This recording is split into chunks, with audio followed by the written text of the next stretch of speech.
Tere kõik ilusad inimesed, kes te olete kogunenud täna siia Kirbla kalmistule ja nii nagu ajalehed kirjutanud on, et uluotsad on Kirbla vaata et suuremaks teinud kui Kirbla ongi.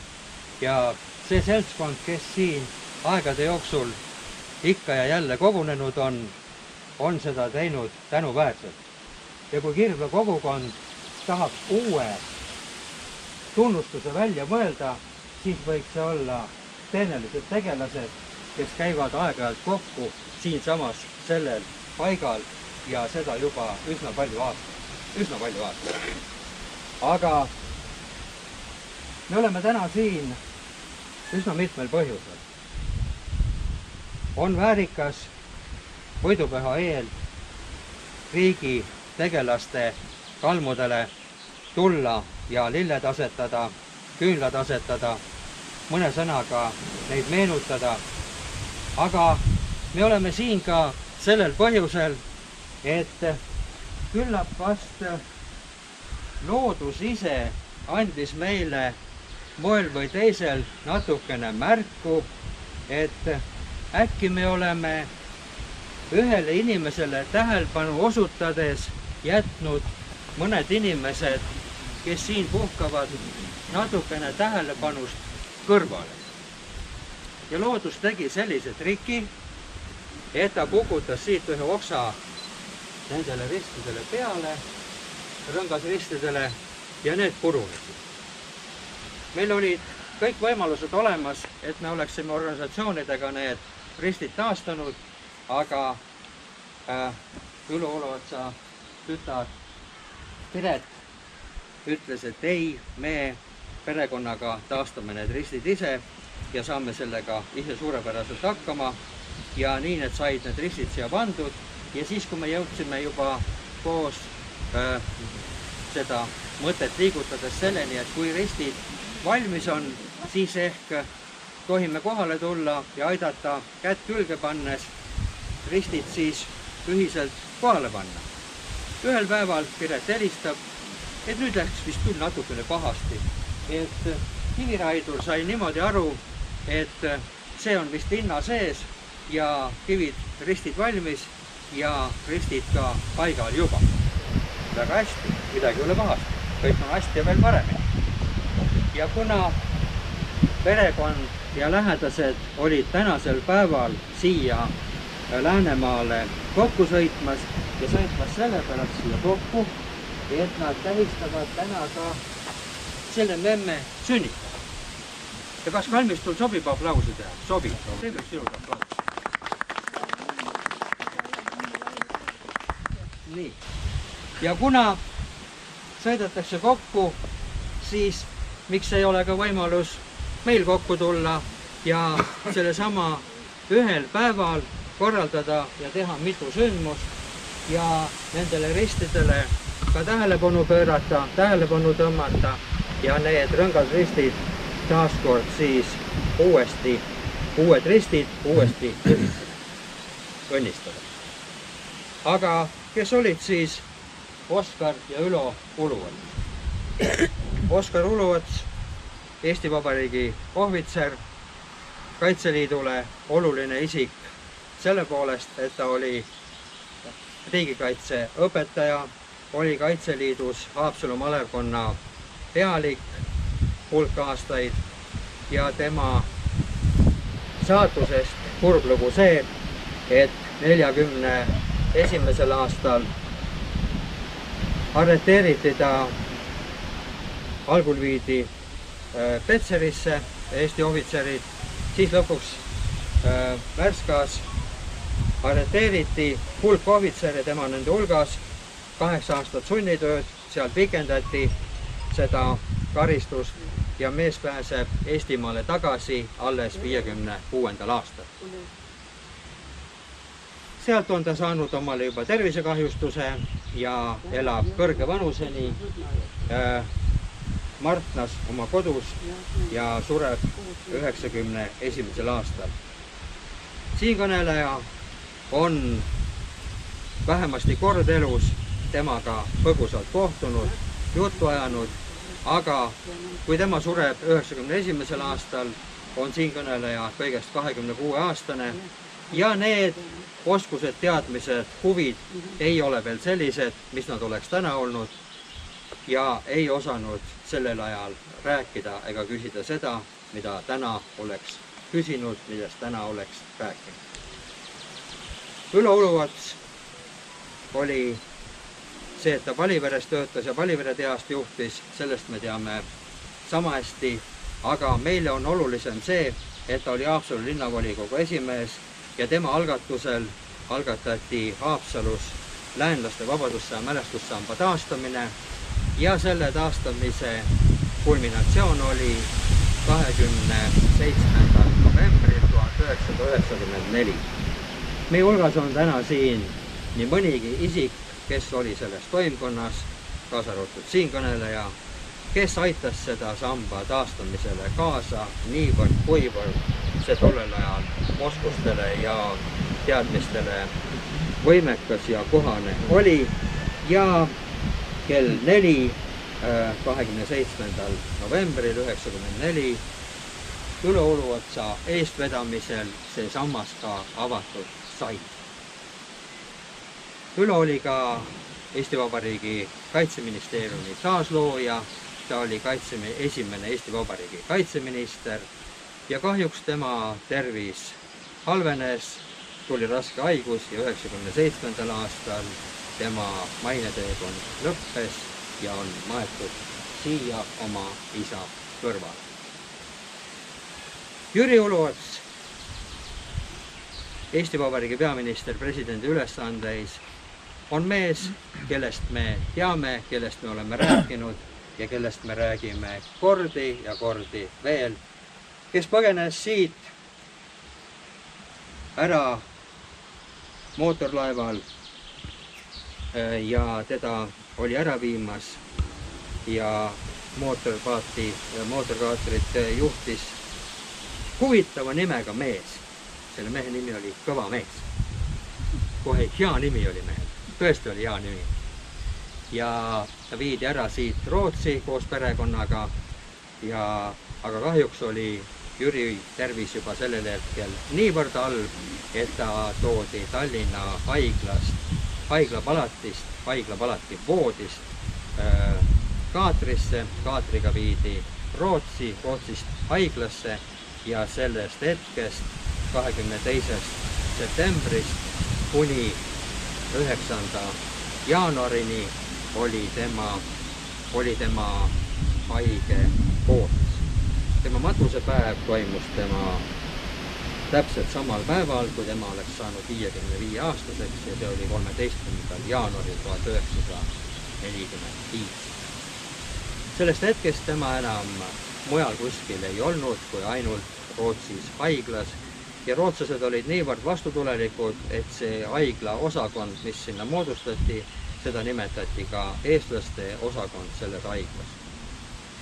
Selle sama haigla lähedale, 200 meetrit sellest haiglast, on tema poeg Erik projekteerinud tornhooned, büroohooned, mis meenutavad sellist hoonet, kui te lähete Tallinnas ministeeriumite ühishoone.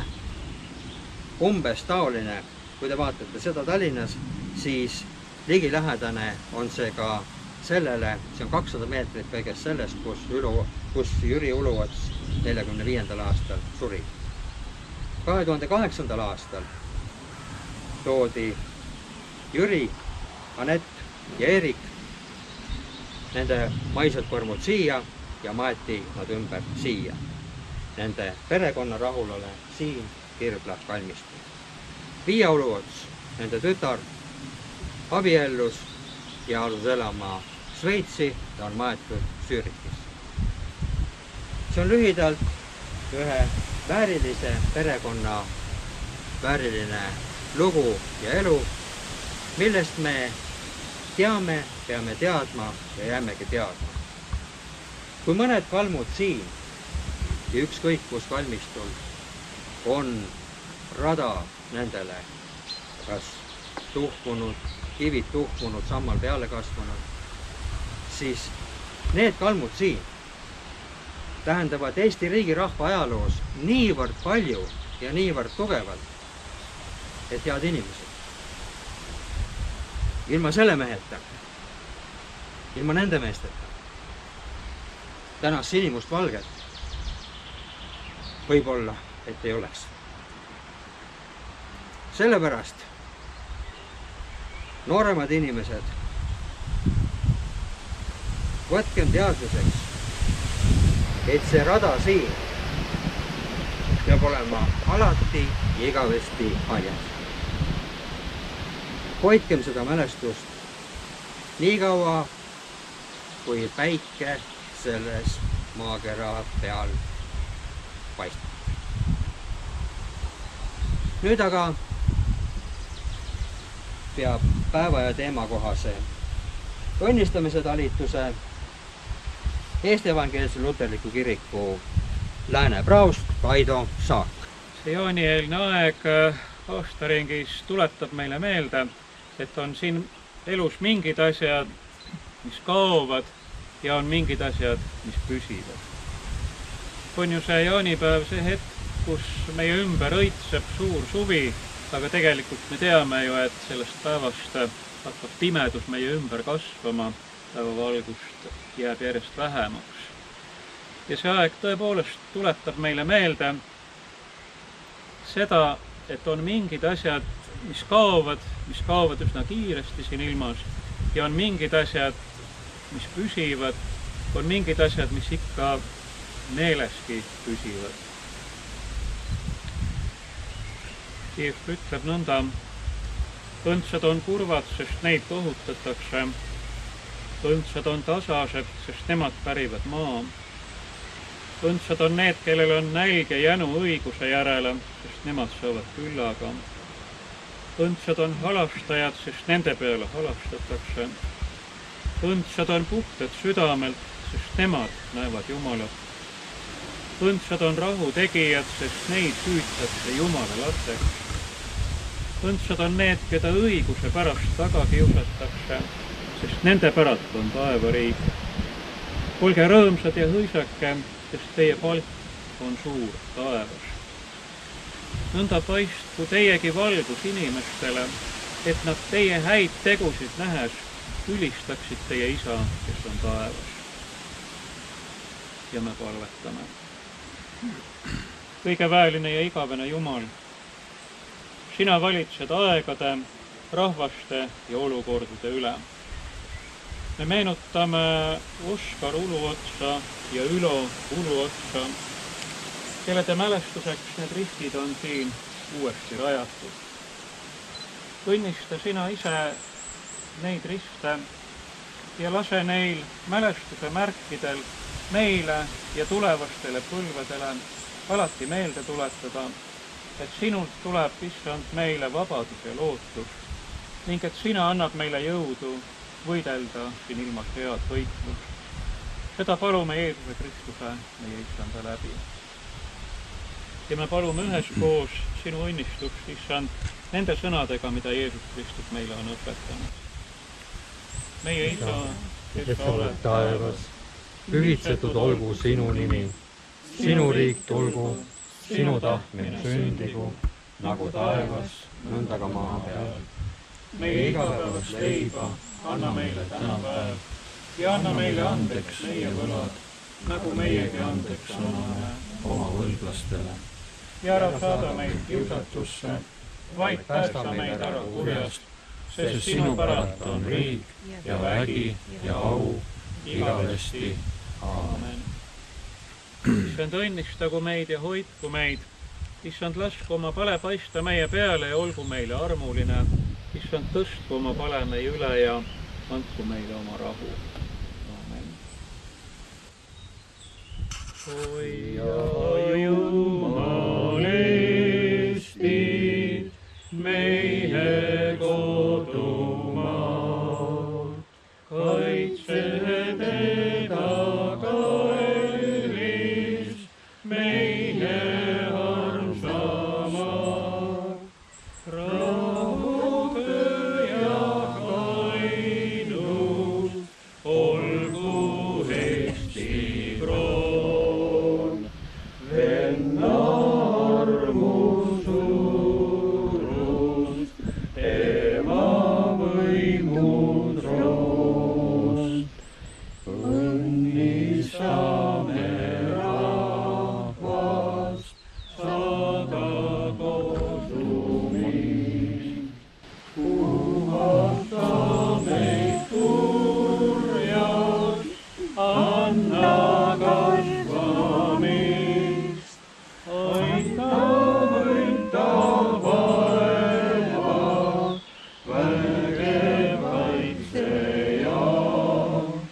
Jõudu andku taevas, sulle kodumaa. Õnnistatud jaaniaega siis meile kõigile, head sõbrad, ja pidagem siis alati meeles neid väärtusi, mis püsivad, mis on igavesed. Olgu need väärtused ka meile alati saatud. Siia nad tulevad, need uluotsad on obeliskile kirjutatud. Ja neid on siin juba üsna palju.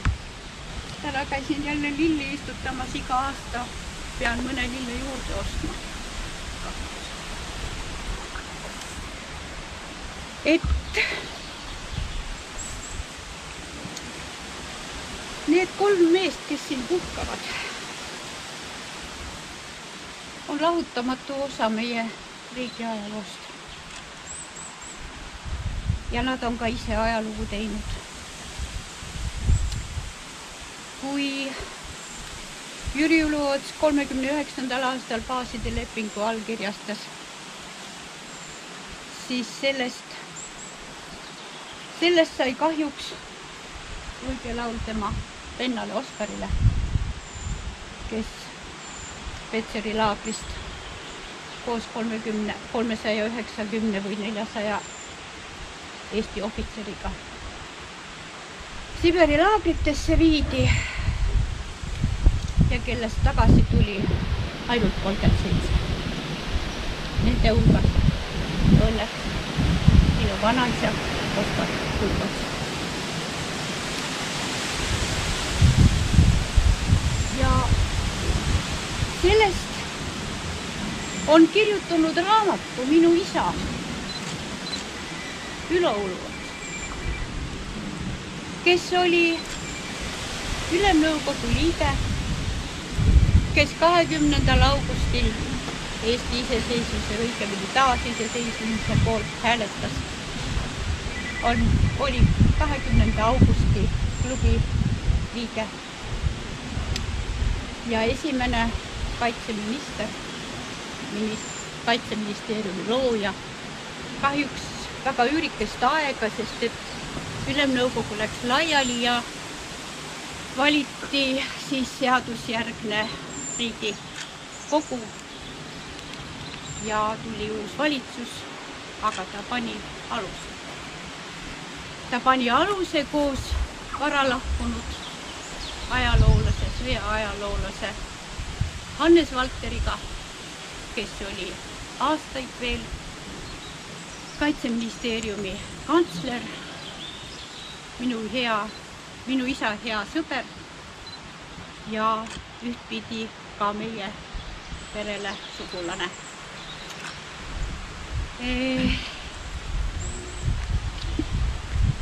Ma ei tea, kui palju teist on seda raamatut lugenud. Selle andis postuumselt välja, minu isa ise ei ole seda raamatut näinud. Kuigi ta selle kirjutas, need kartoteegid seisid 10 aastaid tema laua peal, kui ta kogus andmeid nende meeste kohta, kelle kohta siin raamatus kirjutatud on. Väga paljud ei julgenud talle vastata.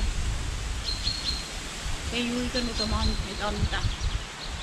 Tollel ajal arhiivid ei olnud lahti, ei olnud võimalik minna Google'isse ja vaadata, mis kellegi kohta kuskil kirjutati. Ainult kas helistades või kirjutades ja ka üks hea sõber tal kammis läbi Venemaa arhiive ja otsis killu haaval seda materjali Eesti kohta. Ja mu isa pühendas selle raamatu oma isale Oskarile. Ja see on Eesti ohvitseride saatus.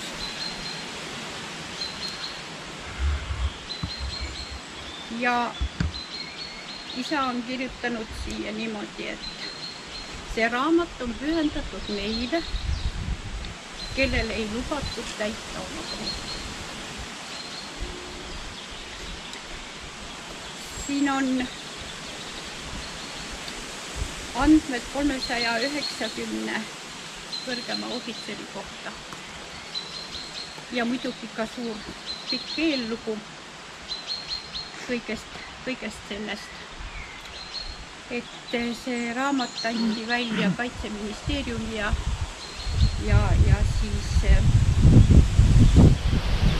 Akadeemilise Sõjaajaloo Seltsi ja Sõjahaudade Hoolde Liidu ühistööna toimetas siis Hannes Valter, kes oli kaua aega, siis ma ütlesin, et ta oli Kaitseministeeriumi kantsler, aga siis ta oli ka Laidoneri muuseumi direktor, sõjamuuseumi direktor kaua aastaid, kuni oma surmani kahjuks ta juba 52-aastaselt kadus ka ammu juba, nii et ei ole enam kellegi käest küsida.